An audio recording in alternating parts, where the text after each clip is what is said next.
Sarritan agertzen dira komunikabideetan kainu bat haustearen ondorioz ura edo gasa moztu behar izan dela iragartzen duten albisteak. Kontu handiz eginda ere, ondea makina batekin lurra zulatzeak baditu bere arriskuak. Zulorik egin gabe, modu ez inbaditzailean, lurrazpiko elementuak detektatzeko aukera ematen duen tresna baliagarria da georradarra.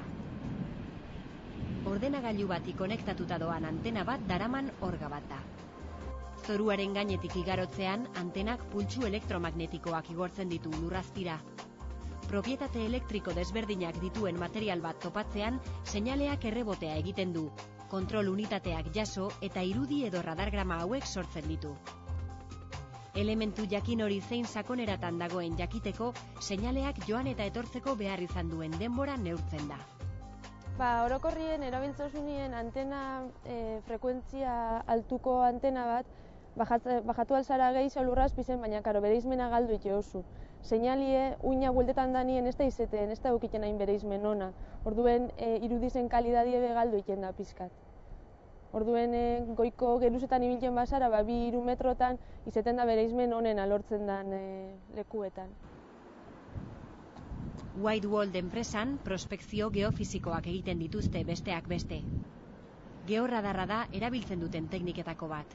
Ez bakarrik eraikuntza lanak hasi baino lehen, ur argindar edo gaslineak detektatzeko, baita beste hainbat elementu kokatzeko ere, hala nola zuloak, maila freatikoak edo aztarna arkeologikoak.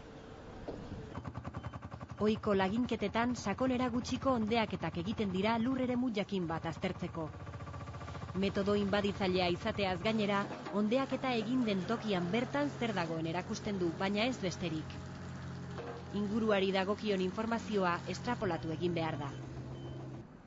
Georradarrarekin berriz, elementu horren puntu bakoitza azter daiteke, modu azkarrago eta merkeagoan gainera.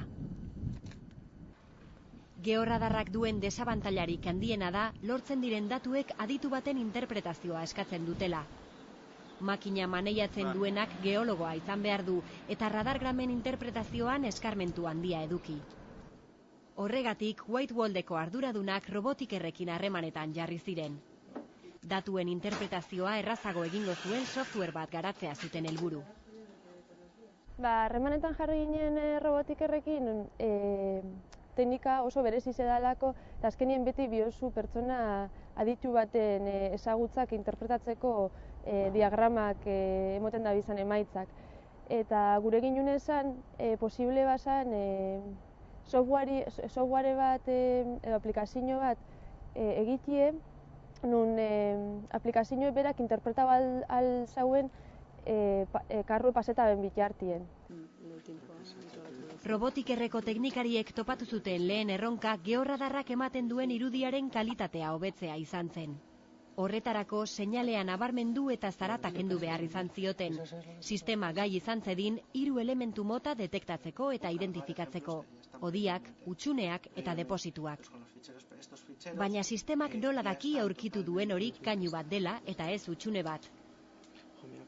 Gizakiok esperientziak pilatzearen poderioz ikasten dugun bezala, adimen artifizialean oinarritutako sistemek topatu berri duten elementuaren ezaugarriak alderatzen dituzte datu basean gordeak dituztenekin. Horretarako sistema entrenatu egin behar da adibide askoren bitartez. Eta adibide horiek gerta daitezkeen kondizio guztietan hartu behar dira. Hondarrezko edo buztinazko zoruetan, plastikozko edo metalezko hodiak topatzeko, hodi handiagoak edo txikiagoak topatzeko. Hala, sistema gai izango da eredu horiek guztiak automatikoki sortzeko. Sistema honek duen gauza honetako bat da automatikoki entrenatzen ikasten doala. Elementu horiek identifikatzea errazten dioten ezaugarriak topatzen doala.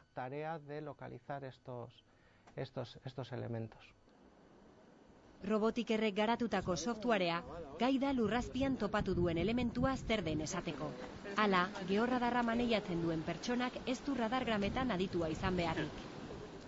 Aplikazioak badu beste abantail bat ere, informazioa tokian bertan ematen du. Tresnak dakarren softwarearekin datuak offline interpretatu behar dituzu. Hau da, bulegora eraman eta hurrengo egunetan prozesatu. Gure softwareak berriz, informazioa jasotzen duen une berean ematen dizu. Segundo batzuetako atzerapen txiki bat dago, irudia prozesatzeko erabiltzen duen denbora. Baina informazioa une horretan bertan daukazu. Hala, nahiko ziurtasunarekin esan diezaiokezu zure bezeroari puntu jakin baten azpian, hodi bat, hutsune bat edo dena delakoa dagoela. Sistemak GPS argailu bat ere badu radargramen puntu bakoitza koordenatu geografiko batzuei lotzeko. Oso baliagarria da adibidez lurrazpiko mapa zehatzak eraikitzeko. Gainera, robotikerrek garatutako tresnak aplikazio berriei ireki die atea. Hala nola, errepideen kontrolari edo gure oinen azpian zer dagoen zehazki jakitea eskatzen duen beste edozein jarduerari.